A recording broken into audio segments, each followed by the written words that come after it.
ಕಾಪಾಡಿ ಪ್ರಭು, ಕಾಪಾಡಿ, ನಮ್ಮ ಜೀವ ಉಳಿಸಿ ಪ್ರಭು. ಏನಿದು? ನಿನ್ನ ಮೈ ಮೇಲಿರುವ ಗಾಯಗಳು ಹೇಗಾಯಿತು?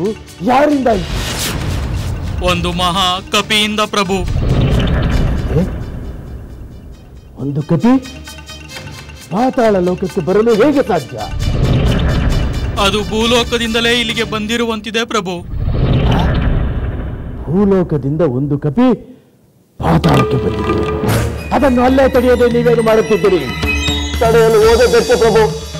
ಈ ಅವಸ್ಥೆ ನಮ್ಮ ಕಾವಲುಗಾರರೆಲ್ಲ ಆ ಕಪಿ ಬಡಿದು ಚಿಂತಿಸುತ್ತಿದೆ ಪ್ರಭು. ನಾನು ತಪ್ಪಿಸಿಕೊಂಡು ನಿಮಗೆ ಸುದ್ದಿ ಹೇಳಲು ಬಂದೆ ಪ್ರಭು, ಸುದ್ದಿ ಹೇಳಲು ಬಂದೆ. ಒಂದು ಕಪಿ ನನ್ನ ಕಾವಲುಗಾರರನ್ನು ಬಡಿಯುತ್ತಿದೆ ಎಂದರೆ ನಾಚಿಕೆಗೇಡು. ಈಗ ಅದೆಲ್ಲಿದೆ?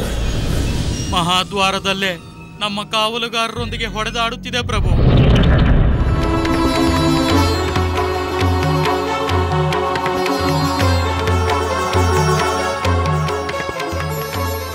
ಯಾರಿರಬಹುದು? ಈ ಕಪಿಯು ಆ ಹನುಮಂತನೇ ಇರಬಹುದೇ? ಅವನು ರಾಮ ಲಕ್ಷ್ಮಣರು ಮಲಗಿರುವ ಕಂಕಣಾದೇವಿಯ ಮಂದಿರದ ಬಳಿ ಹೋಗಲು ಬಿಡಬಾರದು. ಅವನನ್ನು ಅಲ್ಲಿಯೇ ತಡೆಯಬೇಕು, ಅವನನ್ನು ಅಲ್ಲಿಯೇ ಸಂಹರಿಸಬೇಕು.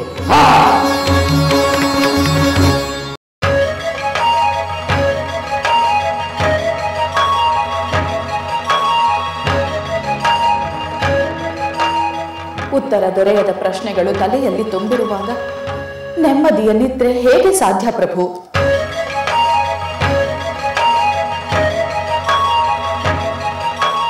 ರಾಮ ಲಕ್ಷ್ಮಣರು ಕಾಣೆಯಾಗಲು ಕಾರಣ ಯಾರೆಂದು ಹೇಳಿ ಪ್ರಭು.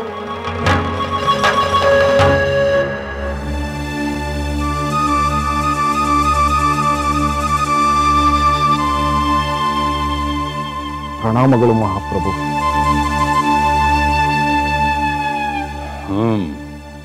ವಿಶೇಷ ವಿಷಯವೇನಾದರೂ ಇದ್ದರೆ ಹೇಳು ಪ್ರಭು. ವಿಭೀಷಣ ಮತ್ತು ವಾನರರೆಲ್ಲ ರಾಮ ಲಕ್ಷ್ಮಣರು ಸುರಕ್ಷಿತವಾಗಿ ಬಂದೇ ಬರುತ್ತಾರೆಂದು ಕಾಯುತ್ತಿದ್ದಾರೆ ಪ್ರಭು. ಕಾಯಲಿ, ಚೆನ್ನಾಗಿ ಕಾಯಲಿ.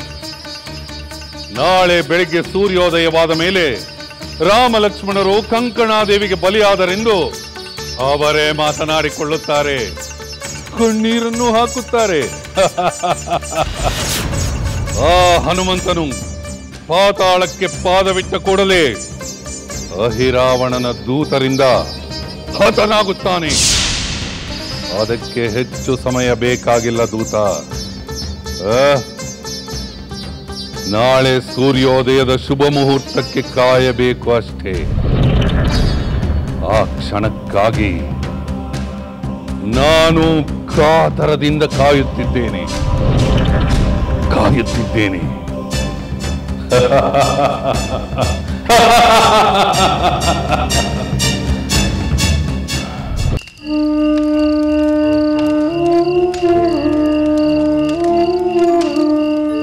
ಆಗಲೇ ಅರ್ಧರಾತ್ರಿ ಕಳೆದು ಹೋಯಿತು. ಇಷ್ಟು ಹೊತ್ತಿಗಾಗಲೇ ನಮ್ಮ ಹನುಮಂತ ಪಾತಾಳ ಲೋಕವನ್ನು ಪ್ರವೇಶಿಸಿದ್ದರೆ ಒಳ್ಳೆಯದು. ಖಂಡಿತ ಪ್ರವೇಶಿಸಿರುತ್ತಾನೆ. ಮಹಾವೇಗಶಾಲಿಯಾದ ನಮ್ಮ ಹನುಮಂತನು ಈ ವೇಳೆಗೆ ಆ ಐರಾವಣನ ಅರಮನೆಯನ್ನು ಪ್ರವೇಶಿಸುತ್ತಾನೆ ಎಂದು ನನ್ನ ನಂಬಿಕೆ. ವೇಗ ಮತ್ತು ಶಕ್ತಿಯಲ್ಲಿ ಹನುಮಂತನಿಗೆ ಸಮನಾದವರು ಬೇರೆ ಯಾರೂ ಇಲ್ಲ ನಿಜ.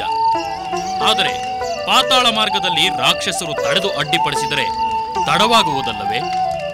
ರಾಮಕಾರ್ಯಕ್ಕೆ ಹೊರಟಿರುವ ಹನುಮಂತ ಅಂಥ ಯಾವುದೇ ಅಡೆತಡೆಗಳುಂಟಾದರೂ ಭುಜಬಲದಿಂದಲೂ ಬುದ್ಧಿಬಲದಿಂದಲೂ ನಿವಾರಣೆ ಮಾಡಿಕೊಳ್ಳಲು ಸಮರ್ಥ. ಹೌದು, ಅವನು ಸಾಗರವನ್ನು ದಾಟಿ ಬರುವಾಗ ಅವನನ್ನು ಅಡ್ಡಿಪಡಿಸಿದ ಸುರಸಿ ಎಂಬ ರಾಕ್ಷಸಿಯನ್ನು ತನ್ನ ಬುದ್ಧಿ ಬಲದಿಂದ, ಸಿಂಹಿಕೆಯನ್ನು ತನ್ನ ದೇಹ ಬಲದಿಂದ ನಿವಾರಿಸಿಕೊಂಡ. ಹೌದು, ಹನುಮಂತನಿಂದ ರಾಮಕಾರ್ಯ ಕೈಗೂಡಲೇಬೇಕು. ಶಕ್ತಿಯುಕ್ತಿಗಳ ಜೊತೆಗೆ ರಾಮಭಕ್ತಿಯೂ ಅವನಲ್ಲಿ ಇನ್ನಷ್ಟು ಬಲ ತುಂಬುತ್ತದೆ. ನಾವು ಆತಂಕ ಪಡುವ ಕಾರಣವಿಲ್ಲ. ತಾಳ್ಮೆಯಿಂದಲೇ ನಾವು ಕಾಯೋಣ. ಸುಷೇಣ, ನಿನ್ನ ಮಾತು ಸತ್ಯವಾಗಿದೆ. ಹನುಮಂತನ ಮೇಲೆ ಶ್ರೀರಾಮನ ಅನುಗ್ರಹವಿರುವುದರಿಂದ ಖಂಡಿತ ಹನುಮಂತ ಯಶಸ್ವಿಯಾಗುತ್ತಾನೆ. ರಾಮ ಲಕ್ಷ್ಮಣರು ಬಂದ ನಂತರ ನಾವೆಲ್ಲ ಒಂದು ಸಂಕಲ್ಪ ಮಾಡಲೇಬೇಕು. ಯಾವ ಸಂಕಲ್ಪ ಯುವರಾಜ? ಆ ರಾವಣ ಯುದ್ಧಕ್ಕೆ ಬರಲಿ ಬರದೇ ಇರಲಿ, ಅವನು ತನ್ನ ಅರಮನೆಯಲ್ಲೇ ಇರಲಿ, ಗುಡ್ಡ ಬೆಟ್ಟಗಳಲ್ಲಿ ಬಚ್ಚಿಟ್ಟುಕೊಂಡಿರಲಿ, ಎಲ್ಲೇ ಇರಲಿ, ನಾವೇ ಅವನನ್ನು ಹುಡುಕಿ ಬಡಿದು ಕೊಂದು ಬಿಡಬೇಕು. ಅಂಗದ, ನಿನ್ನ ವೀರಾವೇಶವನ್ನು ಒಪ್ಪಬೇಕಾದದ್ದೇ. ಆದರೆ ಶ್ರೀರಾಮನ ಸಮ್ಮತಿ ಇಲ್ಲದೆ ನಾವು ಅಂಥ ನಿರ್ಧಾರ ಮಾಡುವಂತಿಲ್ಲ. ಎಂಥ ಸಂದರ್ಭದಲ್ಲೂ ರಾಮಚಂದ್ರ ವಿವೇಚನೆಯನ್ನು ಕಳೆದುಕೊಳ್ಳುವುದಿಲ್ಲ, ಕ್ರಮವಲ್ಲದ ರೀತಿಯಲ್ಲಿ ವರ್ತಿಸುವುದೂ ಇಲ್ಲ. ಅಂಗದ, ಆ ರಾವಣ ಇನ್ನೆಲ್ಲಿಗೆ ಹೋಗುತ್ತಾನೆ? ಸಿಕ್ಕೇ ಸಿಕ್ಕುತ್ತಾನೆ. ಶ್ರೀರಾಮನ ಬಾಣಕ್ಕೆ ತನ್ನ ಪ್ರಾಣವನ್ನು ಬಲಿ ಕೊಟ್ಟೇ ಕೊಡುತ್ತಾನೆ. ಅಲ್ಲಿಯವರೆಗೂ ನಾವೆಲ್ಲರೂ ರಾಮ, ಲಕ್ಷ್ಮಣ, ಹನುಮಂತರಿಗಾಗಿ ನಿರೀಕ್ಷೆ ಮಾಡೋಣ.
ಕಪಿ, ಯಾರು ನೀನು?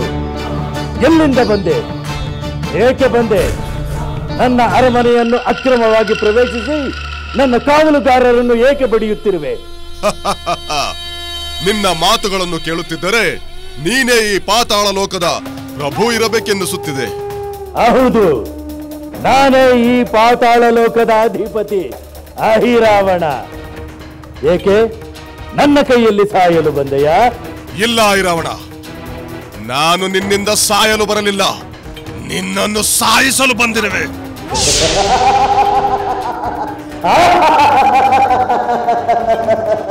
ಅಯ್ಯೋ ಮೂರ್ಖ ಕಪಿ, ನೀನು ನನ್ನನ್ನು ಸಾಯಿಸುವೆಯಾ? ಪಾಪ, ಈ ಐರಾವಣನ ಪರಾಕ್ರಮವೇನೆಂಬುದು ನಿನಗಿನ್ನೂ ಗೊತ್ತಿಲ್ಲವೆಂದು ಕಾಣಿಸುತ್ತದೆ. ಗೊತ್ತಿಲ್ಲದೆ ಏನು ಐರಾವಣ? ವಿಭೀಷಣನ ವೇಷ ತೊಟ್ಟು ಕಳ್ಳನಂತೆ ನನ್ನ ಸ್ವಾಮಿಯ ಬಿಡಾರವನ್ನು ಪ್ರವೇಶಿಸಿದ ಮಹಾಪರಾಕ್ರಮಿಯಲ್ಲವೇ? ನಿದ್ರಿಸುತ್ತಿರುವ ರಾಮ ಲಕ್ಷ್ಮಣರನ್ನು ಕದ್ದು ತಂದ ಮಹಾವೀರನಲ್ಲವೇ ನೀನು?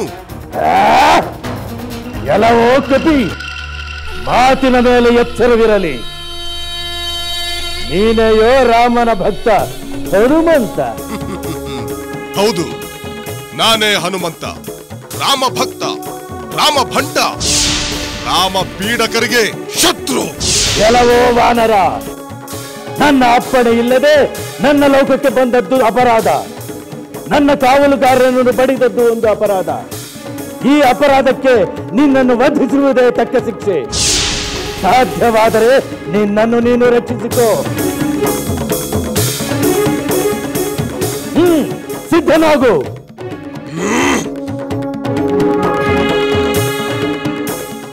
ನಿಲ್ಲು ಸೋದರ. ಬೇಡ ಸೋದರ, ಬೇಡ. ದಯಮಾಡಿ ಶಾಂತನಾಗು. ಈ ಹನುಮಂತನೊಂದಿಗೆ ಯುದ್ಧ ಮಾಡಬೇಡ. ಇವನು ಮಹಾಬಲಶಾಲಿ. ಇವನನ್ನು ಗೆಲ್ಲಲು ನಿನ್ನಿಂದ ಸಾಧ್ಯವಿಲ್ಲ. ಅನ್ಯಾಯವಾಗಿ ಇವನಿಂದ ಸಂಹಾರನಾಗಬೇಡ. ನೀನೇನು ನನ್ನ ಸಹೋದರಿಯೋ ಅಥವಾ ಶತ್ರುವೋ? ನನ್ನೆದುರೇ ನನ್ನ ವೈರಿಯನ್ನು ಪ್ರಶಂಸೆ ಮಾಡಲು ನಿನಗೆ ನಾಚಿಕೆಯಾಗುವುದಿಲ್ಲವೇ? ಇದು ವಾಸ್ತವ ಸಹೋದರ. ಇವನ ಪರಾಕ್ರಮವನ್ನು ನಾನು ಕಣ್ಣಾರೆ ಕಂಡಿದ್ದೇನೆ. ಇವನಿಂದ ನೀನು ಹತನಾಗಬೇಡ. ರಾಮ ಲಕ್ಷ್ಮಣರನ್ನು ಇವನಿಗೆ ಒಪ್ಪಿಸಿ ಶರಣಾಗತನಾಗು. ದುರುದುಂಬೆ, ನನ್ನ ಜೀವ ಉಳಿಸುವ ನೆಪದಲ್ಲಿ ನಾಳೆ ನಿನ್ನ ಪುತ್ರನ ಜೀವ ಉಳಿಯುವುದೆಂದು ತಿಳಿದುಕೊಂಡೆಯಾ? ಅದೆಂದಿಗೂ ಸಾಧ್ಯವಿಲ್ಲ.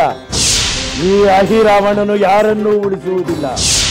ಮೊದಲು ಈ ವಾನರ, ಆ ನಂತರ ಆ ರಾಮ ಲಕ್ಷ್ಮಣರು, ಕೊನೆಗೆ ನಿನ್ನ ಪುತ್ರ ಎಲ್ಲರನ್ನೂ ಸಂಹರಿಸುತ್ತೇನೆ. ಬೇಡ ಸಹೋದರ, ದಯಮಾಡಿ ನನ್ನ ಮಾತನ್ನು ಕೇಳು.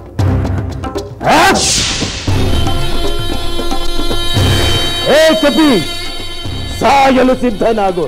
ಬಾ, ನಾನು ನಿನ್ನನ್ನು ಸಂಹರಿಸಲು ಸಿದ್ಧನಿದ್ದೇನೆ.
ನನ್ನ ಮಾತನ್ನು ಕೇಳದೆ ಹಸುನಿಗಿದೆಯಾ?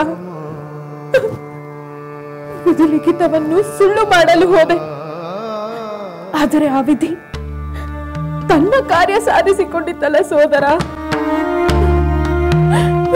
ಸೋತು ಹೋದೆ, ನೀನು ಸೋತು ಹೋದೆ. ಸೋದರಿ ದುರುದುಂಬೆ, ಸಮಾಧಾನ ಮಾಡಿಕೊ. ಏನು ನಡೆಯಬೇಕು ಅದು ನಡೆದು ಹೋಯಿತು. ನಾನು ನಿನಗೆ ಕೊಟ್ಟ ಮಾತಿನಂತೆ ನಿನ್ನ ಮಗನನ್ನು ಈ ಪಾತಾಳ ಲೋಕದ ಸಿಂಹಾಸನದ ಮೇಲೆ ಕೂರಿಸಿ ರಾಮ ಲಕ್ಷ್ಮಣರೊಂದಿಗೆ ಲಂಕೆಗೆ ಹೊರಡುತ್ತೇನೆ. ಹಾಗೆ ಆಗಲಿ ವಾನರ ವೀರ.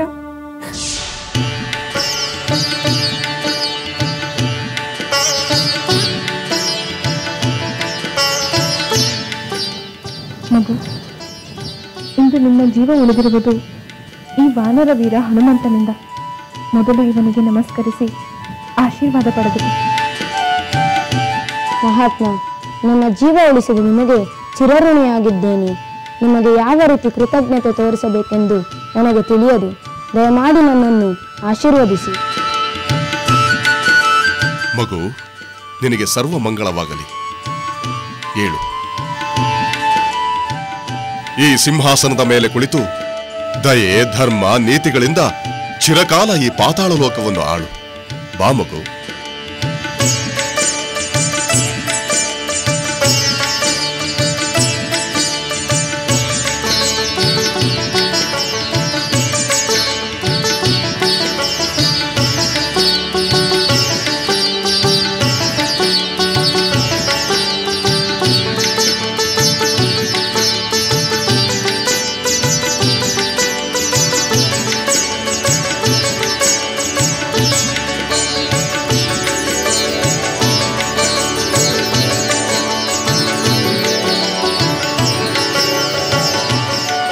ದುರುದುಂಬೆ ವರಪುತ್ರನಿಗೆ ಪಾತಾಳ ಲೋಕಾಧಿಪತಿಗೆ ದುರುದುಂಬೆ ವರಪುತ್ರನಿಗೆ ಪಾತಾಳ ಲೋಕಾಧಿಪತಿಗೆ ದುರುದುಂಬೆ ವರಪುತ್ರನಿಗೆ ಪಾತಾಳ ಲೋಕಾಧಿಪತಿಗೆ ದುರುದುಂಬೆ ವರಪುತ್ರನಿಗೆ ಪಾತಾಳ ಲೋಕಾಧಿಪತಿಗೆ ದುರುದುಂಬೆ ವರಪುತ್ರನಿಗೆ ಪಾತಾಳ ಲೋಕಾಧಿಪತಿಗೆ ದುರುದುಂಬೆ ವರಪುತ್ರನಿಗೆ.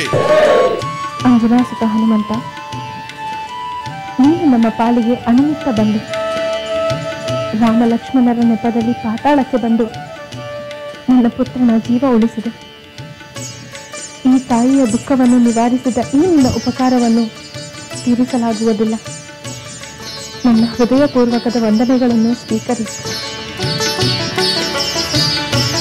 ಸಹೋದರಿ, ರಾಮಲಕ್ಷ್ಮಣರನ್ನು ಹೊತ್ತು ತಂದ ಐರಾವಣ ತನ್ನ ಸಾವನ್ನೇ ಹೊತ್ತು ತಂದಂತಾಯಿತು.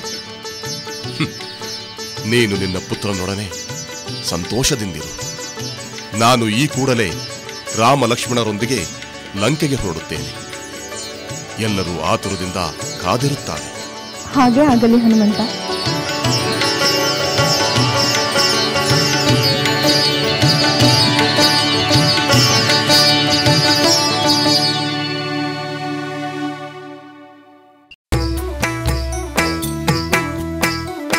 ಲಂಕೆಯಲ್ಲಿನ ದುರುಳ ದರ್ಪವು ಸೀತೆ ಸಹನೆಗೆ ಸೋತಿತು.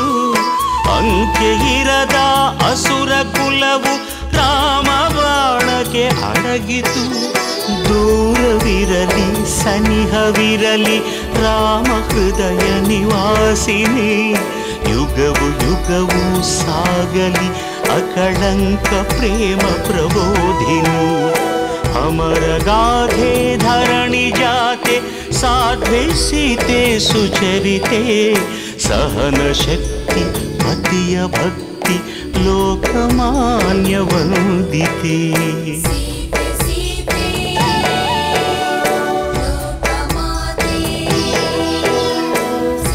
ರಾಮ ಹೃದಯ ನಿವಾಸಿನಿ ಅಕಳಂಕ ಪ್ರೇಮ ಪ್ರಬೋಧಿನಿ. ಸೀತೆ ಮಾತೆ